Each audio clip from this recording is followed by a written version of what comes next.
Why do so many capable, intelligent, and successful men go silent, avoid decisions, and leave their partners feeling like they're carrying the entire emotional and logistical weight of the relationship?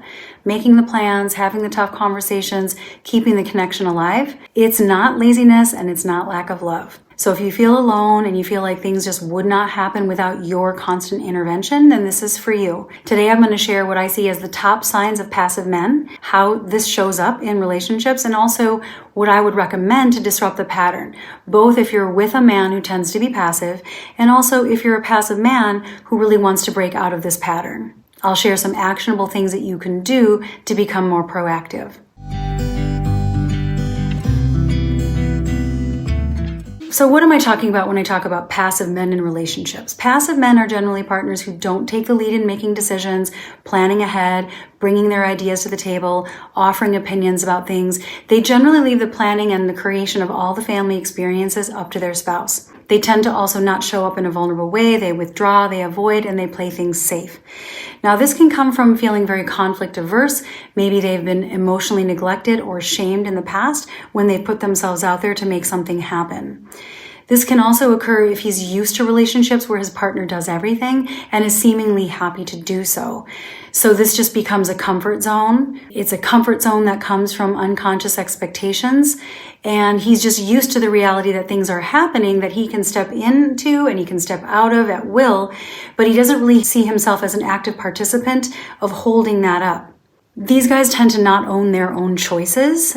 Again, this isn't conscious, but they don't really see their choices from the inside out. It's more outside in, like, I just did that because I thought that's what you wanted, or, well, I didn't think to do that because I wasn't sure you would want that, or I didn't think you would like that. So they really put their decision making back onto you. They're not clear on what they want, or they're not clear on what they feel, or maybe they're just not used to thinking about it, and they don't want to do the emotional labor of collaborating on something that they're just good with you handling and deciding on your own. They may even really feel like they're doing you a favor, right? They're getting out of the way, and they don't realize that you really need more from them.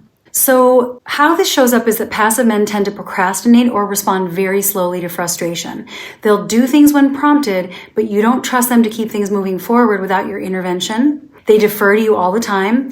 Whatever you think is best, I trust what you decide. I don't really care that much. You can make that call. They also don't bring things up that are bothering them or give feedback. They don't share their feelings, their interpretations, or requests. So then they hold resentment that blocks your connection. And then when you give feedback, they can't, give you empathy because they never got repair on something they never brought. The other thing is that they really shut down in the face of emotions. And so every time you have a strong emotion, they avoid. They also don't plan things. They'll go along, but they're never going to be the one to initiate and create those experiences that they actually do enjoy having in the relationship. And you walk away feeling like, if I don't do these things, then they just won't happen. Now, what's interesting is these guys actually tend to be caretakers in the sense that they are anxious if you're not happy. They don't want to say no to you. They don't want to make you unhappy. And they don't want to take a stand or risk upset. So they won't stand in your way, like I said, but they're not really invested or connected. They're sort of along for the ride, but not really thinking in terms of what are my values and what are my goals and how can I bring that forward in my daily decisions. Now, what do you do if you're with a passive man and you want to break the cycle? There's a few things that you can do. The first thing is you have to let him know how you feel. Very lovingly, through observation, what's your interpretation? How does it make you feel? And what are your requests? Not just complaining, right? But what's your request? Lead with your vision and your life dreams in a positive way. So you're sharing sort of the picture of what you want. Like, it's really important to me that we have reciprocity and partnership in these ways. This would mean so much to me if you could do X, Y, Z. Then you want to find out if there's anything that you can do to support him in taking more initiative, in expressing himself and leading more. Is there anything that you've unwittingly done that contributes to this dynamic? Are you taking up too much space? Are you driving everything forward all the time?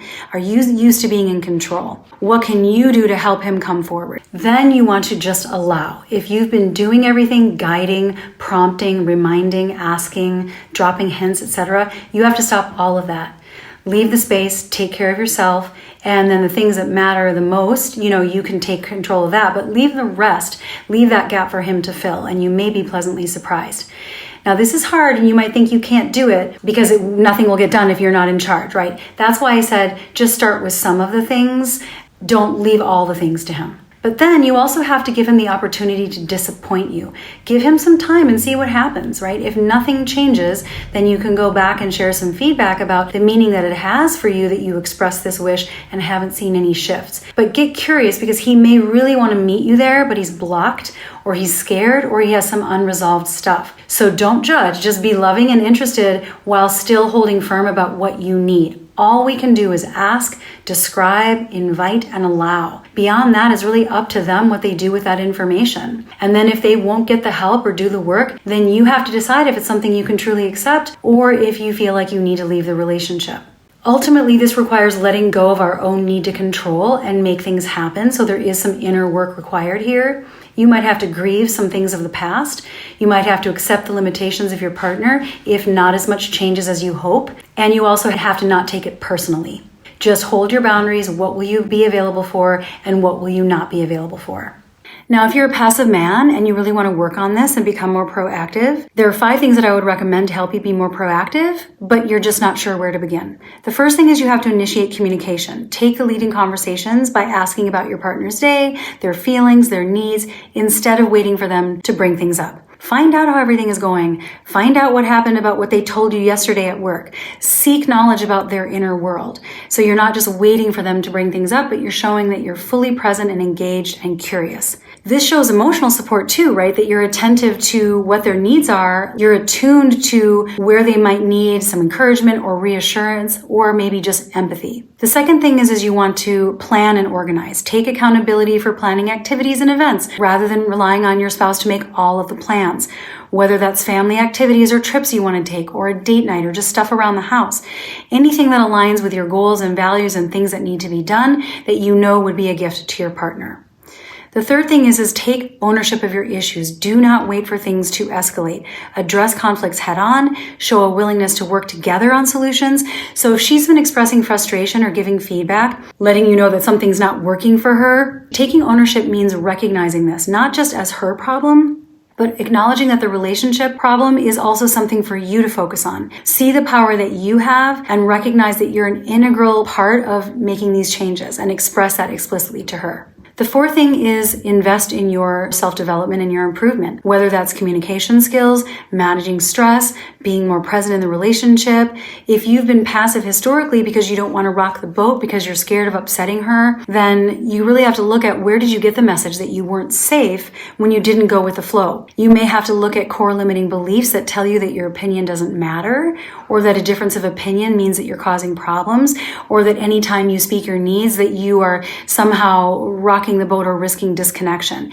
Usually these are unconscious limiting programs that create passivity. When we uncover those and do the work of reprogramming these default modes, then you can embody a new proactive way of relating and become that empowered partner who can lead, take the initiative, and bring your life energy to create your shared life dreams and goals. There really is nothing better than that.